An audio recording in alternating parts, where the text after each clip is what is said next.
दोस्तों, आज मैं आपको फल और सब्जियों के औषधीय महत्व की जानकारी देने जा रहा हूँ।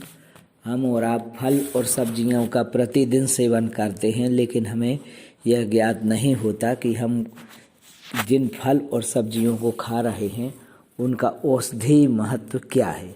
अतः इसकी जानकारी मैं आपको विस्तार से दे रहा हूँ।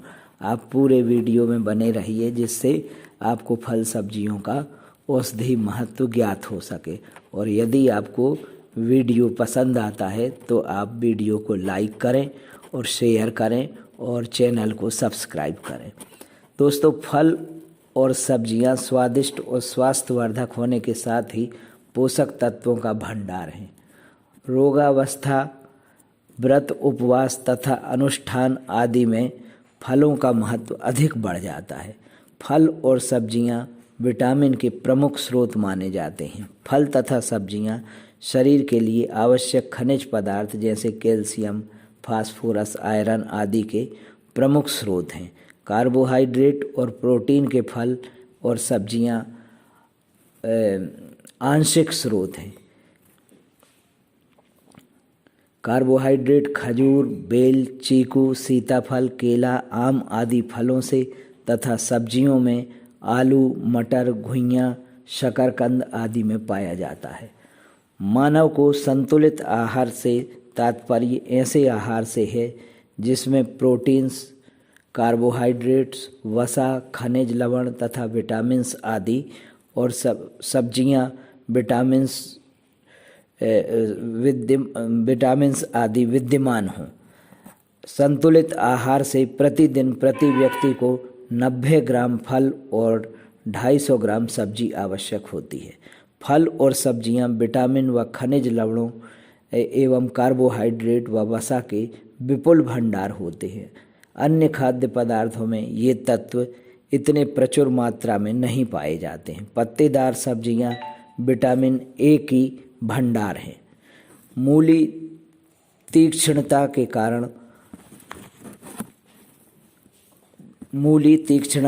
कारण कफ निस्सारक है। इसका प्रयोग अरुचि, अजीर्ण और उदर रोग में होता है। ज्वर में भी यह लाभकारी है। प्याज उष्ण होने से प्रमुख रूप से वात शामक है। दौर्बल्य में इसका प्रयोग करते हैं। कर्णशूल में इसका रस गर्म करके कान में डालते हैं, जिससे कान के दर्द में लाभ होता है। लहसुन रक्त पित्त को बढ़ाता है। विशेष रूप से दृष्टि शक्ति का विकास होता है। इसका रस कर्णशूल में डालते हैं। इसका प्रयोग अरुचि व अजीर्ण में करते हैं। उड़नशील तेल होने के कारण यह क्षय के कीटाणुओं को भी नष्ट करता है। यह ज्वर में उपयोगी है। टाइफाइड, डिप्थीरिया आदि रोगों में प्रतिषेधक रूप में इसका प्रयोग होता है।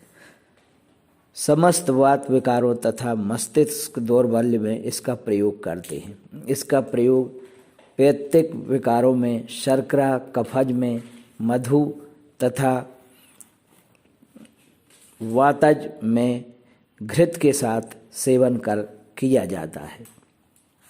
गाजर में विटामिन ए, कैरोटीन, मैलिक अम्ल, एल्ब्यूमिन तथा एक उड़नशील तेल पाया जाता है। इसमें लौह भी पर्याप्त मात्रा में पाया जाता है। गाजर मस्तिष्क और नाड़ियों के लिए बलदायक है। उदर रोग में इसका उपयोग किया जाता है। मस्तिष्क दौर्बल्य में गाजर का सेवन करते हैं। खीरा का उपयोग पैत्तिक विकारों में किया जाता है। इसके बीज गर्मियों में ठंडाई में दिए जाते हैं। सिरशूल में इसके बीजों का तेल लगाते हैं। करेला अरुचि तथा कृमि में उपयोगी है। करेला खाने से शुगर भी कंट्रोल होती है। ज्वर में करेले का शाक पथ्य में देते हैं। करेला के ताजे फल में 88.75% आर्द्रता होती है। लाल मिर्च कफवात नाशक शामक है। यह अरुचि में प्रयुक्त होती है। इससे पेट ठीक होता है। कुत्ता काटने पर दंश स्थान पर इसका लेप करते हैं। इससे विष बाहर निकल जाता है। व वेदना शांत हो जाती है। फलों का भी औषधीय महत्व है। केले के पके फल में 22% शर्करा, स्टार्च व एल्ब्यूमिनाइड पाए जाते हैं। इसमें विटामिन ए, बी व सी भी पाए जाते हैं। पके केले के छिलके की भस्म में sodium carbonate, potassium carbonate, potassium chloride आदि होते हैं। यह वात पित्त शामक है। अतिसार में कच्चे केले का शाक देते हैं। दौर्बल्य में पका फल प्रयुक्त होता है। जामुन का फल अजीर्ण में देते हैं। यह कफ पित्त का शमन करता है। इसका फल पाचन क्रिया सुधारता है।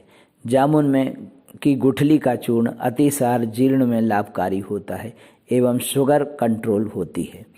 अनार के फल में शर्करा 15% व पेक्टिन आदि द्रव्य पाए जाते हैं। यह मस्तिष्क के लिए बलप्रद है। सामान्य दौर्बल्य में इसके फलों का रस देते हैं। अरुचि में इसका प्रयोग करते हैं। यह कफवात का शमन करता है। इससे ज्वर शांत होता है तथा रोगी के बल की वृद्धि होती है। इसके सेवन से कफ आसानी से निकलने लगता है और श्वास मार्ग की रुक्षता दूर होती है। आम के कच्चे फल में जल 21%, जलीय सत्व 61.5%, सेल्यूलोज 5%, अविलेय भस्म 1.5% और विलेय भस्म 1.9% पाई जाती है, जिसमें पोटाश, टार्ट्रिक, साइट्रिक व मेलिक एसिड होते हैं। पके फल में मेलिक एसिड, साइट्रिक एसिड तथा गोंद होती है। इसका पका फल बल्य है। पका फल वातपित्तिक विकारों में देते हैं। अरुचि में कच्चे फल की चटनी देते हैं। लू लगने पर आम के कच्चे फल को आग में पकाकर पना बनाकर पिलाते हैं। दौर्बल्य में पका आम खिलाते हैं। इसका पका फल वात पित्त शामक तथा कच्चा फल त्रिदोषकारक है। नाशपाती का फल त्रिदोष शामक है। अरुचि में इसका फल खाते हैं। दौर्बल्य में भी यह लाभकारी है। इसका उपयोग त्रिदोषज विकारों में करते हैं। अंगूर का फल मीठा और ठंडा होने के कारण पित्त का शमन करता है। इससे कफ आसानी से निकल जाता है। यह ज्वर में संताप कम करता है। सामान्य दौर्बल्य में भी इसे देते हैं।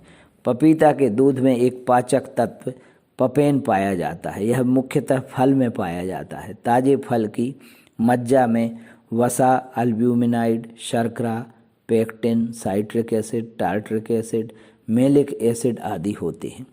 इसके दूध में स्थित पाचक तत्व की क्रिया पेप्सिन के समान किंतु इससे उत्तम होती है। इसका 1/250 भाग मांस को पचा देता है। 3 रत्ती सत्व आधा सेर दूध को पचा सकता है। यह कृमिनाशक है। इसका पका फल पैत्तिक विकारों में देते हैं। अजीर्ण, उदरशूल कृमि में इसका दूध देते हैं और कच्चे फल का शाक खिलाते हैं। रक्त विकारों में इसके दूध और फल का प्रयोग करते हैं। प्राणियों के दंश स्थान पर विशेषतः बिच्छू के विष में इसे लगाने से अत्यधिक लाभ होता है। नींबू रक्त शोधक है तथा कफ निस्सारक है। यह तीनों दोषों से उत्पन्न विकारों में प्रयुक्त होता है। अरुचि तथा अजीर्ण में इसका प्रयोग करते हैं। यह रक्त विकारों में उपयोगी है। नींबू के फल में रस 7 से 10% citric acid, phosphoric acid, malic acid और साइट्रेट, शर्करा तथा क्षार पाए जाते हैं। आंवला भारत की प्रसिद्ध औषधि त्रिफला में पड़ने वाले तीनों फलों में से एक है। आंवले के फल जिगर के लिए पौष्टिक होते हैं। इससे विटामिन सी प्रचुर मात्रा में होता है। इस कारण विटामिन सी की कमी से होने वाले रोगों में इसका प्रयोग करते हैं। जैसे स्कर्वी में इसका प्रयोग अत्यंत लाभदायक है। आंवले के सूखे फल अतिसार एवं पेचिश में उपयोगी हैं। आंवले का मुरब्बा भी औषधि के रूप में प्रयुक्त होता है। आंवले के फल से बना सिरका अपच, रक्त क्षीणता, पीलिया तथा जुकाम में उपयोगी है। आंवले से प्राप्त विटामिन सी केमिकल से बनाए विटामिन सी की अपेक्षा शरीर में अधिक सुविधा से पच जाता है। इस प्रकार फल तथा सब्जियां पोषक तत्वों के भंडार के साथ ही औषधीय गुणों